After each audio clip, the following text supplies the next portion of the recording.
কিছু কিছু অঙ্ক তুমি এমন দেখবে যেখানে যেটা কোশ্চেন থাকবে সেটা ডিরেক্টলি কোনো ফর্মুলার ফরম্যাট আকারে থাকবে না, সেখানে তোমাকে ফর্মুলাটা সাজিয়ে নিতে হবে। মানে সেই ফরম্যাটটাকে কিছু করে, কিছু যোগ বিয়োগ, কিছু প্লাস মাইনাস করলে বা কিছু সংখ্যাকে ব্রেক করে তোমাকে যাতে ফর্মুলা ফেলতে পারো সেই ফরম্যাটে সাজাতে হবে। যেমন এখানে এই অঙ্কের মধ্যে দেখো যে এখানে লিডিং কোএফিসিয়েন্টে 3 আছে, ঠিক আছে। 3 একটা পূর্ণবর্গ সংখ্যা নয়।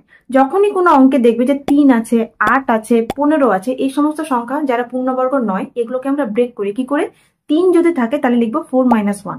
4 একটা পূর্ণবর্গ সংখ্যা, 1 একটা পূর্ণবর্গ সংখ্যা, তাতে আমার ফর্মুলা সাজাতে সুবিধা হবে। যেমন 15 কে লিখবো 16 - 1, ঠিক আছে। 8 থাকলে লিখবো হচ্ছে 9 - 1। তাহলে এই ক্ষেত্রে কি লিখবো?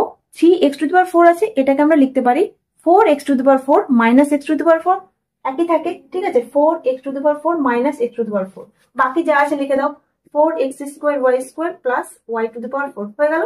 এবার দেখো এখন আমার কাজ হচ্ছে এটাকে ফর্মুলা ফেলা, ঠিক আছে। তাহলে এটাকে আমি কি লিখতে পারি? 2x² লিখতে পারি মাইনাস, আচ্ছা x⁴টাকে আমি এপাশে লিখছি, ঠিক আছে, কারণ আমার এই তিনটে দিয়ে ফর্মুলা সাজাতে সুবিধা হবে। এটা আগে লিখে নিলাম, তারপরে ফর্মুলা আকারে লিখবো -x⁴।